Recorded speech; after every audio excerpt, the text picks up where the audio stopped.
선진국 어느 나라도 자식이 부모의 주 생활비를 도와주는 나라가 없어요.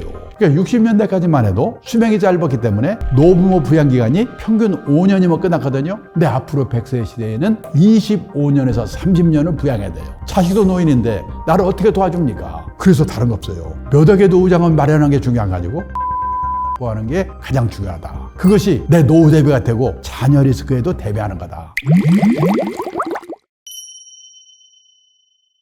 우리가 이 노후 설계, 인생 설계의 발목을 잡는 세 가지 착각이 있다고 합니다. 그 착각이 뭐냐면 첫째가 인생에 여든 이유는 없는 걸로 알고 있다. 계획을 세우는 분들도 보면은 80 이후를 생각하는 분이 거의 없거든요. 근데 아시지만 요즘 시중에 유행하는 말이 재수 없으면 100살까지 산다. 끔찍합니다. 뭐하고 살 건가? 뭐 먹고 살 건가? 두 번째는요, 우리가 언젠가는 세상을 떠납니다. 근데 그 죽음이라고 하는 것이 어느 날 갑자기 조용히 오는 걸로 알고 있다. 그럼 얼마나 좋겠습니까? 많은 분들이 100살 가까이 살면서 짧게는 2, 3년, 길게는 10년 정도를 앓으면서 돈 문제, 외로움 이런 걸로 고생하다 가거든요. 그다음에 세 번째, 저는 가장 큰 문제가 세 번째라고 생각합니다. 많은 분들이 아직도 자식이 자신의 노후라고 생각하고 있는 돈 다 퍼부어놓고 노년에 쪽방에 사는 분 많이 계시거든요.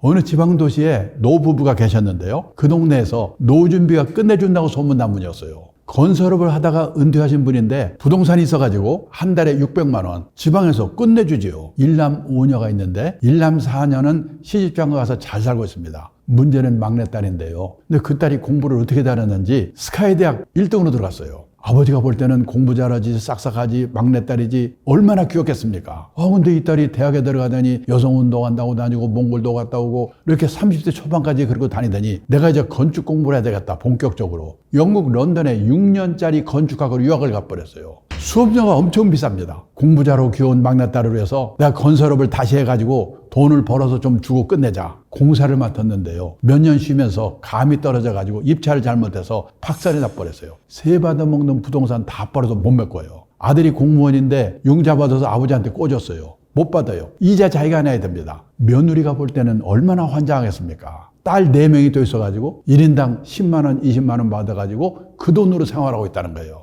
누구한테나 있을 수 있는 그걸 자녀 리스크라고 하거든요. 자녀 리스크에 걸려버리면 의미가 없어요. 그래서 오늘은요, 자녀 리스크에 대해서 말씀을 드리도록 하겠습니다. 작년에요, 미국 CNN 방송에서 애들 0세에서 18세까지 자녀 양육비로 들어가는 돈의 합계를 GDP 합계로 나눠봤더니요, 비율이 1등인 나라가 한국, 2등이 중국, 3등이 이태리래요. 그러니까 우리나라가 소득 대비 세계에서 자식한테 돈을 가장 많이 퍼붓고 있는 나라예요. 작년 8월에 2030 세대 중에서 일이 없으면서 찾아볼 생각도 안 하는 그게 67만 명이고 그 중에요 63%가요 생활비를 부모한테 의존하는 캥거루래요. 그렇게 캥거루가 많은 거예요. 캥거루가 이 말 들으면 열받는답니다. 왜냐? 캥거루는 짐승인데도 자기 새끼를 낳아가지고 딱 1년 보호하고 쫓아버린대요. 사람은 끝이 없잖아요. 그리고 일본에서는 캥거루를 또 뭐라고 부르냐면 패러사이트 싱글이라고 부르는데 이 패러사이트가 봉준호 감독 때문에 유명해졌잖아요. 기생충의 뜻이래요. 기생충적 독신이에요. 일본에요 35세에서 44세까지가 1895만 명인데 그중에서 결혼 안 하고 부모한테 얹어 사는 기생충적 독신이 295만 명이라고 하더라고요. 부모가 돌아가시면 어떤 일이 생기냐? 직업이 있는 친구는 그나마 괜찮은데 없는 친구들이 더 많거든요. 부모 사망 친구 안 오고 몰래 연금 다 먹거나 아니면 흑빈자로 전락한다는 거예요. 영국에서는 키퍼스, 부모의 노후 자금을 갉아먹는 자녀들. 여기에 걸려버리면 몇 억 있어봤자 의미가 없다는 거예요.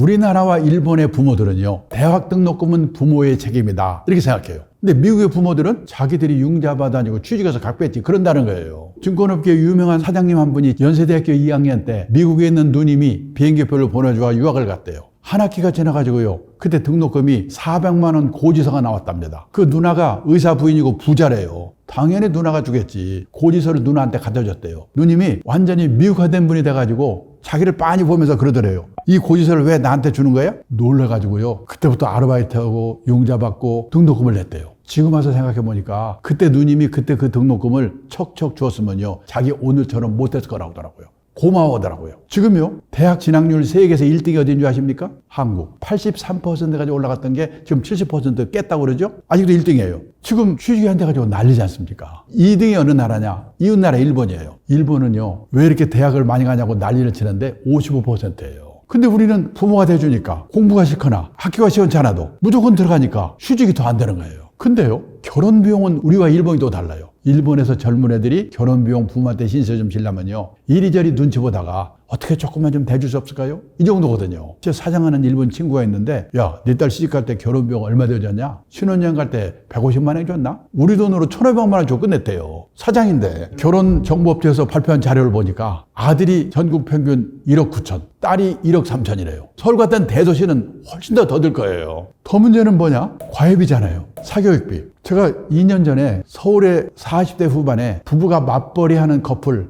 세 커플을 인터뷰했거든요. 그중에서 과외비를 제일 덜 쓰는 집이 이 집이에요. 부부가 맞벌이해서 1억을 번답니다. 많이 벌죠. 초등학교 6학년, 중학교 2학년 2명의 과외비로 들어간 돈이 3,360만 원이 나오더라고요. 등록금 내줘야지, 책도 사줘야지, 옷도 사줘야지, 빵도 사줘야지, 게임기 사줘야지, 그리고 가족 먹고 살아야지. 언제 저축합니까? 우리나라 직장인의 평균 퇴직 연령이 51.8세라고 그랬죠. 50대 초반에 주된 직장에서 퇴직을 하면요, 재취업해봤자 먼저 받던 월급의 절반 받으면 끝내주거든요. 요즘 재취업해서 연봉 2천만 원이 무지가 어려워요. 근데 그때부터 애들은 대학 고학년 결혼해야 돼, 결혼비용 들어, 노부모 요양비 들어, 의료비 들어, 1억씩 벌던 사람들이 60이 넘어가지고 중산층에서 탈락한다고 하잖아요. 더 문제는 취직이 안 되잖아요. 작년 2월에 대졸자 우리나라 취업률이 70%인데 여기 군대 간 애들, 대학원 간 애들 빼면요, 아마 60%대로 떨어질 거예요. 일본은요, 97%. 거의 우리나라 대학생들이 일본으로 취직을 한다고 난리잖아요, 지금요. 근데 우리나라는 지금 거의 둘 중에 한 명이 취직 안 되니까 밥 좀 먹고 옷 좀 잘 입는 게 뭐가 중요합니까? 미치는 거죠. 어렵게라도 취직만 하면 만수무강인가? 아니라니까요. 여기 경희대학교 신동균 교수님이 발표한 자료인데요, 남자가 주 직장에서 45세까지 근무할 확률 60세도 아닙니다. 50년 이전 출생자는 7, 80%였고 58년 개띠는 40%였고 60년 이후 출생자는 20%대예요. 이제는 3년 다니다 관두고 취직해서 또 관두고 취직해서 또 관두고 평생에 6번 정도를 반복해야 60까지 다니는 세상이거든요. 중산층이 되려고 애를 쓰는데 중산층이라는 게 뭔가? 우리나라 중산층 기준 다 남의 눈에 보이는 거. 아파트 30평 이상. 아파트의 평수가 신분의 상징입니다. 지금 미국, 일본 선진국에서는 작은 집 갖기 운동, 스몰 하우스 운동이 벌어지고 있거든요. 자동차 2,000cc 이상. 신분의 상징이죠. 선진국에서는 갑자기 큰 차 타면 둘 중에 하나. 깡패 아니면 졸부래요. 미국의 중산층 기준? 그 사람이 내면으로 성숙된 사람인가? 이게 기준이에요. 자신의 주장에 떳떳할 것, 페어 플레이를 할 것, 사회적 약자를 도울 것, 부정과 불법에 저항하는 용기가 있을 것. 이 기준에 의하면 우리나라의 중산층이 몇 명이나 있겠습니까? 애들에게 영어 수학 말고 가르친 게 있는가? 돈 관리를 가르쳤는가? 경제적 자립을 가르쳤는가? 근데 막말로 우리가 영어 수학은 못해도 밥 먹고 살거든요. 그런데 돈 관리, 경제적 자립 제대로 교육을 안 시키면요, 애들 망쳐먹거든요. 얼마 전에 책을 쓰면서 조사해봤어요. 미국의 고등학교 교과서에는 이 돈 관리, 경제적 자립 이 내용이 40몇 페이지 나오더라고요. 우리는 몇 페이지 되지도 않는데 선택을 안 해요. 수능에서 경제 선택해가 1.5% 배우질 않으니까 대학을 졸업해도 저축이라는 말과 투자라는 말이 어떻게 다른지 이것도 몰라요. 미국에서는 중학교만 졸업하면 다 한다는데 학교에서 가르치지 않으면 부모라도 가르쳐야죠. 그래서 애도 망쳐먹지 않고 아낀 돈으로 자기 노후 대비해야 돼요. 자녀 리스크를 방어하기 위해서는 우리 애들에게 자립교육을 제대로 시켜야 돼요. 자립에는 3가지가 있습니다. 첫째가 뭐냐? 행위의 자립. 내가 머물렀던 자리, 쓰레기 누가 와서 치우게 하면 안 되잖아요. 회사에서도요, 누가 무슨 일 하면 못 믿어. 딴 사람이 와서 한번 봐야 돼. 그런 사람이 있어요. 행위의 자립이 안 된 사람이에요. 내 아들이 그러면 어떻게 되겠는가? 두 번째가 뭐냐? 의식의 자립. 남의 눈에 종속되지 않아야 돼요. 우리나라처럼 남의 눈 때문에 미치는 나라가 없거든요. 미국에서 온 사람이 그러더라고요. 거기는 학교를 졸업해도 넓은 천지에 흩어져 버리기 때문에 친한 친구 몇 명 빼고는 누가 어디서 뭐 하는지도 모른대요. 근데 우리는 동창회, 향후회, 동네 모임, 개 모임 모여가지고 걔는 공부도 못하는 게 얼굴 좀 이뻐서 시집을 잘 갔는지 뭐 샀다고 사진 찍어 올리고 나는 점심에 이건 뭐다 사진 찍고 누구는 어떠고 남의 눈에서 벗어나야 의식의 자립이 있어야 가능한 거거든요. 그리고 마지막으로 경제적 자립입니다. 근데 우리가 경제적 자립하면 뭐냐? 돈 버는 능력, 재테크 이것만 생각하거든요. 아니에요. 진정한 경제적 자립이란 주어진 경제적 상황에 자기 자신을 맞춰놓는 능력을 기르는 거다. 그게 경제적 자립이에요. 행위의 자립, 의식의 자립, 경제적 자립. 이게 된 자녀를 키워야 나중에 고생을 하지 않는다는 거죠. 경제적으로 자립하지 못하면 평생 누군가에게 얹혀서 살 수밖에 없습니다. 그렇게 노력을 해도 자녀 때문에 나중에 고생할 수가 있어요. 중요한 게 뭐냐면 세상 떠날 때까지 최소 생활비 정도를 연금으로 팔 수 있도록 준비하는 게 자녀 리스크를 실질적으로 방어하는 방법이 하나예요. 선진국이라고 하면 노자금을 몇억 원씩 들고 있는 나라 이렇게 생각하기 쉽습니다. 아닙니다. 세상을 떠날 때까지 최소 생활비 정도를 공적 사적 연금으로 확보하고 있는 나라가 선진국이에요. 예를 들어서요, 여기 표에 보시는 것처럼 미국, 일본, 독일의 노인분들에게 매달 주 수입원이 뭐예요? 이렇게 물어보면 연금이에요. 이렇게 대답하는 분이 미국, 일본은 60, 70%, 독일은 80, 90%. 근데 우리나라는 그렇게 대답할 수 있는 분이 학교 선생님, 공무원, 군인, 일부 특별히 준비한 분밖에 없기 때문에 29%밖에 안 돼요. 그동안에 우리나라 노인들은 뭘 먹고 살았을까요? 1980년도만 해도 자식이 도와줬잖아요. 72%. 근데 지금 그게요, 2023년에는 12%로 줄었어요. 우리는 뭐든지 변하면 화끈하게 변하니까. 몇 년 지나서 이 조사 다시 하면 우리나라도 노후의 주 수입원이 자녀의 도움이라고 대답하는 비율이 미국처럼 0.7%, 일본처럼 1.9%, 독일처럼 0.4% 이렇게 될 겁니다. 선진국 어느 나라도 자식이 부모의 주 생활비를 도와주는 나라가 없어요. 도와주고 싶어도 도와줄 수가 없는 게 뭐냐면 1960년 기준 우리나라 여성 어머니들의 평균 수명이 54세였거든요. 2020년 기준 우리나라 여성 어머니들의 평균 수명이 86세예요. 32년 늘어났어요. 그러니까 60년대까지만 해도 수명이 짧았기 때문에 노부모 부양기간이 평균 5년이면 끝났거든요. 근데 앞으로 100세 시대에는 25년에서 30년을 부양해야 돼요.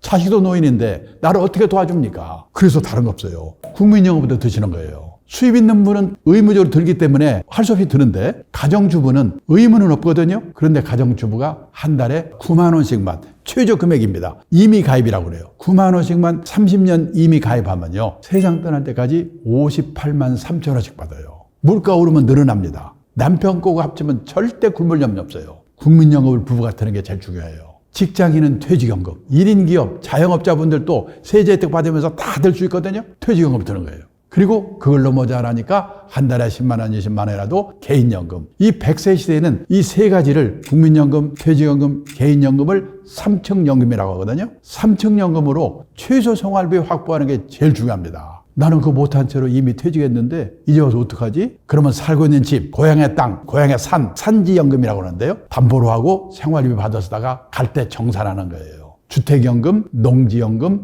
산지연금입니다. 어떤 분은 그러시죠. 그래도 갈 때 자식한테 집 한 채는 주고 가야지. 생각해 보세요. 100살에 가면서 자식한테 집 줘봐야 그 자식 70살이거든요. 의미가 없어요. 3년 전인가요? 코로나 시기인데요. 일본에서 받은 책이 하나 있어요. 부동산 시대. 근데 부동산이 우리는 움직이지 않는다고 해서 아니불자 부동산이거든요. 부채할 때 부예요. 마이너스 동산 시대라는 뜻이에요. 일본에서요. 100살 가까이 돼서 노인이 돌아가셨어요. 그 집이 있어요. 근데 아들들은 다 집이 있으니까 상속받으면요. 세금 내야 되거든요. 비 오면 또 벌금을 내야 돼요. 상속을 안 받게 돼요, 아들들이. 그래서 이제 그걸 팔라고 내어놨어요. 안 팔려요. 거기다 500만 원 얹어주면서 가져가세요. 마이너스 동산이에요. 그것이 아사히 신문에 1년간 연재됐어요. 그런 사례들을 책으로 낸 거예요. 그게 남의 나라의 얘기라고요? 앞으로 10년, 20년 후 내 노후에 이런 꼴이 없다는 보장이 없거든요. 몇 억의 노후장을 마련하는 게 중요한 거 가지고 세상 떠날 때까지 최소 생활비 정도를 공적, 사적 연금으로 확보하는 게 가장 중요하다. 그것이 내 노후 대비가 되고 자녀 리스크에도 대비하는 거다. 이런 말씀을 드리면서 제 강의를 끝내겠습니다. 감사합니다.